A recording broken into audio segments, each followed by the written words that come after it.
عايز تعرف اهم الصفقات اللي حصلت في العالم كله السنه دي؟ تعالى وانا اقول لك.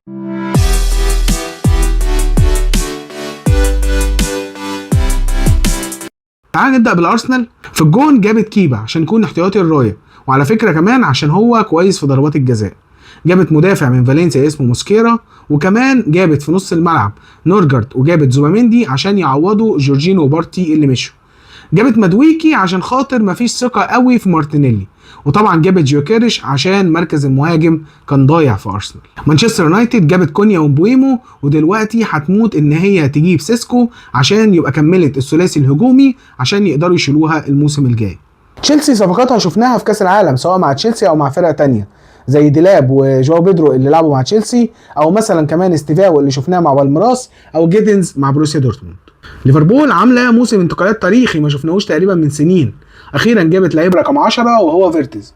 جابت ايكيتيكي عشان كمان احتمال كبير نونيز يمشي، ولسه كمان بيفكروا في ايزاك. وكمان جابت كيركس باك شمال عشان روبرتسون السنه اللي فاتت بصراحه كان مستواه وحش جدا.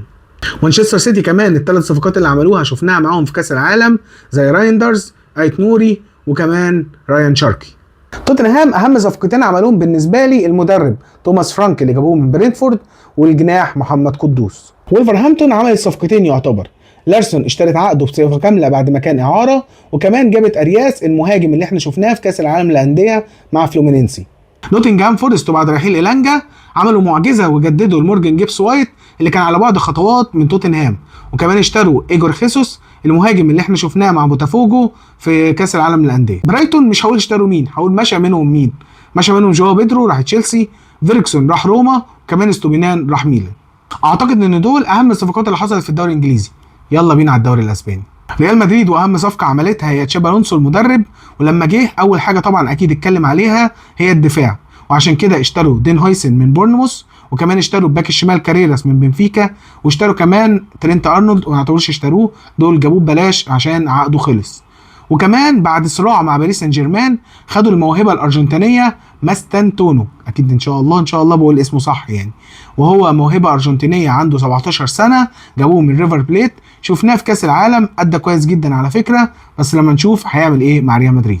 كل توقع ان هو هيكون في موسم انتقالات سخن قوي في برشلونه، بس هم اهتموا اكتر بتجديد العقود اكتر من شراء اللعيبه. جددوا عقد تشيزني، انيجو مارتينيز، ورافينيا، والموهبه العالميه الاهم الوقت دوت لامين يامال. اشتروا الحارس جارسيا من اسبانيول بكسر عقده، وكمان اشتروا لاعب موهبه كده عنده 19 سنه سويدي من كوبنهاجن اسمه روني، واستعاروا راشفورد من مانشستر يونايتد اللي بيراهن عليه هانز فليك. اتلتيكو مدريد سوق الانتقالات بتاعها ما كانش سخن قوي، جابوا مدافع سلوفاكي اسمه هانكو، باك يمين اسباني اسمه بوبل، بس الصفقه الاهم هو تياجو الميدا اللي جابوه من بوتافوجو. كده خلصنا الدوري الاسباني، ويلا بينا على الدوري الايطالي. الدوري الايطالي السنه دي موسم تغيير المدربين. هحاول اقول لكم ابرز الانتقالات في الانديه كلها كده بسرعه، وهنبدا بيوفنتوس. يوفنتوس كان المدرب بتاعها السنه دي هو ايجور تودور. اشتروا صفقتين من بورتو، ان هم اشتروا عقد كونسيساو بصفه نهائيه بعد ما تألق في الاعاره، وكمان اشتروا باك اسمه جواو ماريو، وكمان المهاجم الكندي جوناثان ديفيد اشتروه من ليل، وكمان الجناح الارجنتيني المهاري نيكولاس جونزاليس اشتروه من فورنتينا. انتر ميلان جابوا مدرب جديد برضو، ما جابوش صفقات كتيره، هو هنريك بس اللي جابوه، مش عارف شاكك في انتر السنه دي. روما والصفقه الاهم هو جاسبريني المدرب، لانه بعد رحيل رانييري كان لازم يجيبوا مدرب كبير يبقى ماشي معاه على نفس القوه. خدوا من برايتون اعاره فيركسون، وكمان اشتروا باك اليمين ويزلي من فلامينجو. اي سي ميلان ومع قدوم أليجري مدرب على فكره وطبعا كلنا عارفينه، اهم صفقه عملوها طبعا الامير لوكا مودريتش، وكمان جابوا باك يمين استوبينان من برايتون. نابولي ويمكن من الفرق الايطاليه القليله اللي حافظت على مدربها كونتي عملوا صفقتين، الصفقه الاهم طبعا كيفن دي بروين، صفقه انتقال حر من مانشستر سيتي، والجناح الهولندي الرائع لانج من ايندوفن. كده خلصنا الدوري الايطالي، يلا بينا على الدوري الالماني. بايرن ميونخ عملت كام صفقه كويسه، ولكن اهمهم جوناثان تا اللي جابوه في انتقال حر من باير ليفركوزن، والصفقه الاهم الكولومبي لويس دياز من ليفربول. دورتموند اعتقد اهم صفقه عملتها هو جوب بيلينجهام، وطبعا كلنا بنتمنى ان هو يكرر تجربه بيلينجهام ويبقى موهبه كبيره زيه. باير ليفركوزن يا عيني وبعد تشابي الونسو جابوا ايريك تنهاج ربنا يعينهم، وجابوا مدافع كوانسا من ليفربول، وكمان جابوا حارس المرمى الهولندي فليكن من برينتفورد.